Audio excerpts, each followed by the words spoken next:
Vols vendre la teva propietat i no hi ha manera? Avui t'ensenyaré una casa que va estar a la venda 10 anys i no es podia vendre. Mira aquest vídeo fins al final i potser entendràs per què la teva propietat no es ven. I et parlaré dels teus errors. Soc la Marina, sou al canal d'Omlex Realty i ara som-hi. Som a la urbanització Mas Nou, a Platja d'Aro. I ara us convido a entrar a la casa i ja a dins analitzarem en detall tots els secrets i tots els errors que van cometre els venedors en posar aquesta casa a la venda. Som a la parcel·la, a la zona de la piscina. Començaré pels punts forts evidents. El punt fort d'aquesta casa són les vistes. Les vistes que tenim des de S'Agaró i Sant Feliu de Guíxols fins a tot Platja d'Aro. Sembla mentida que amb aquestes vistes aquesta casa no s'hagués venut volant. Un altre punt fort d'aquesta casa és que el terreny és pla. Els que alguna vegada hàgiu buscat o comprat una propietat a la Costa Brava ja sabeu que un terreny tan pla per aquí és molt difícil de trobar. Un altre gran avantatge d'aquesta propietat és la privacitat. Aquesta casa no es veu des de les parcel·les veïnes. Mirant a l'horitzó, no veiem les cases dels altres. No hi ha res que ens tapi la vista. Tot el que veieu al meu voltant, totes les parcel·les que no estan edificades, són zona verda. Aquí no s'hi podrà construir mai res. Bé, com sempre dic, en aquest món no hi ha res etern. Potser algun dia, d'aquí a 100 anys, s'hi construirà alguna cosa, però això ja no ens preocuparà. Un altre dels punts forts d'aquesta casa és la seva orientació.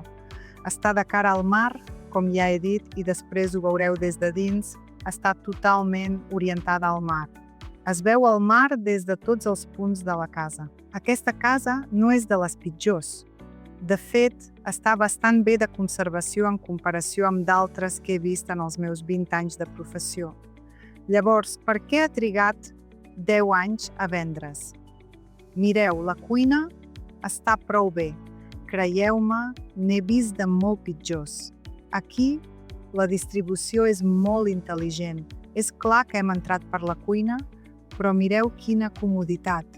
Una cuina-menjador que connecta directament amb el saló. El saló també està molt ben dissenyat, perquè estem asseguts al sofà i gaudim de les vistes al mar. I si és Nadal, podem encendre la llar de foc i gaudir alhora del mar i del foc.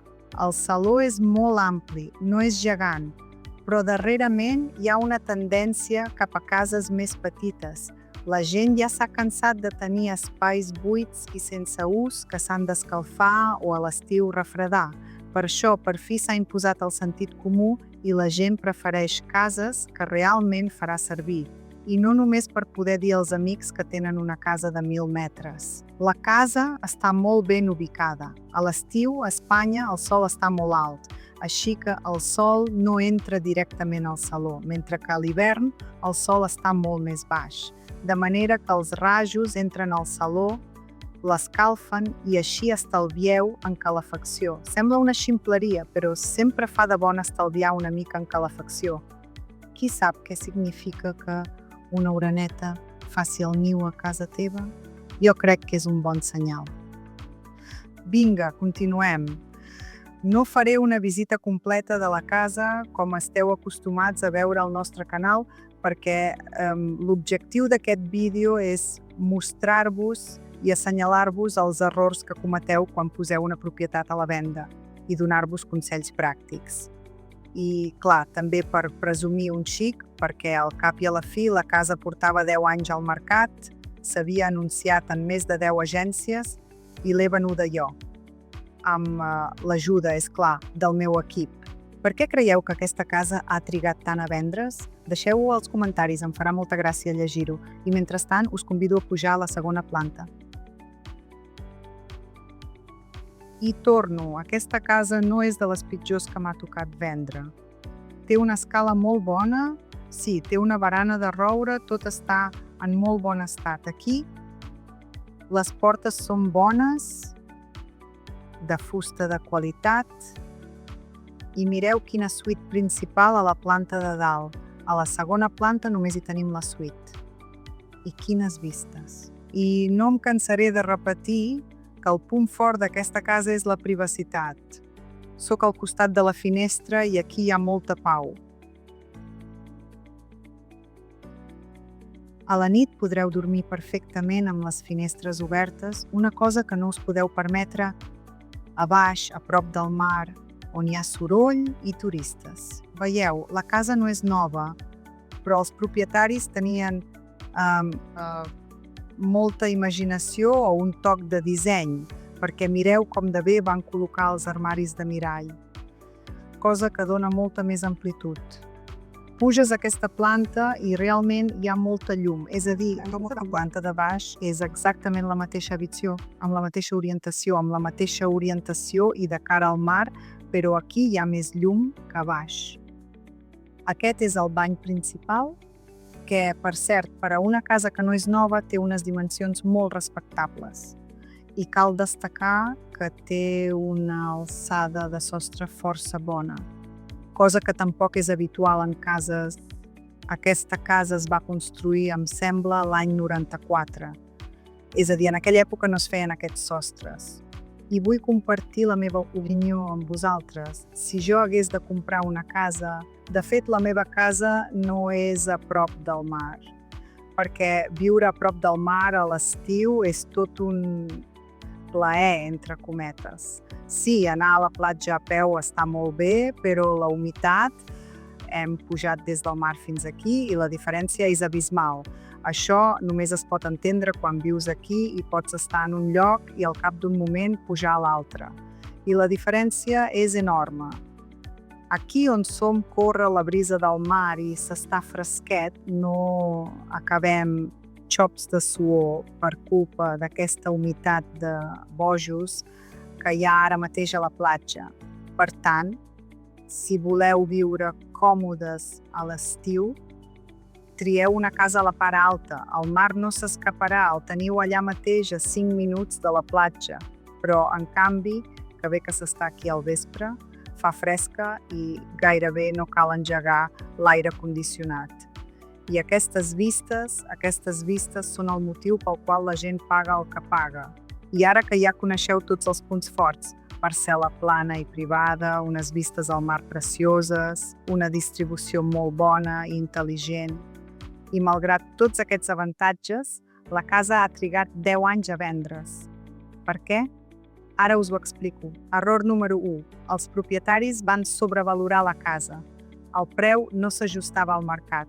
Per tant, si no voleu simplement anunciar la casa, sinó vendre-la de veritat, sigueu realistes amb el preu i escolteu els consells dels vostres agents.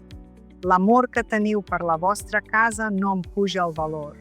Això són només les vostres emocions i el vostre lligam amb la propietat. Per vosaltres és meravellosa, però al mercat això no li importa gens.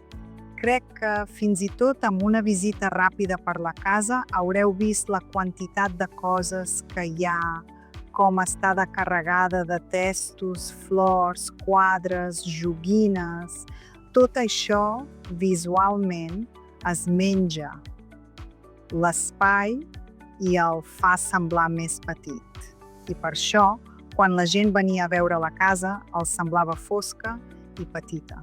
El comprador ha de tenir molta imaginació i una mirada molt creativa per adonar-se que d'aquesta casa se'n pot fer una vila meravellosa. Els meus clients són precisament d'aquests. Tenen l'ull clínic. Van entrar a la casa i de seguida van veure què era el que buscaven. És compacta, no hi sobra res, però alhora és àmplia. Només cal treure totes aquestes andròmines, fer-hi una reforma i la casa canviarà de dalt a baix. I el més important, i me n'alegro molt pels meus clients, és que fan una compra fantàstica, perquè després de la reforma el valor de la casa es multiplicarà. I em fa especial il·lusió no només haver venut jo la casa i no una altra agència, sinó també haver trobat per als meus clients una inversió tan bona i exactament el que buscaven, i estic segura que no se'n penediran mai. Bé, ara ja sabeu de què som capaços, i si voleu vendre la vostra casa a la Costa Brava, a Barcelona o als voltants, la vostra propietat estarà en bones mans. dissenyarem una estratègia a mida per a la vostra propietat. Amics, no m'he pogut resistir, em fan pena aquestes flors que ningú rega. I vull que quan els meus clients, els nous propietaris arribin aquí, no es trobin les plantes seques, així que em quedo aquí regant les flors. Adéu a tothom, ens veiem al proper vídeo.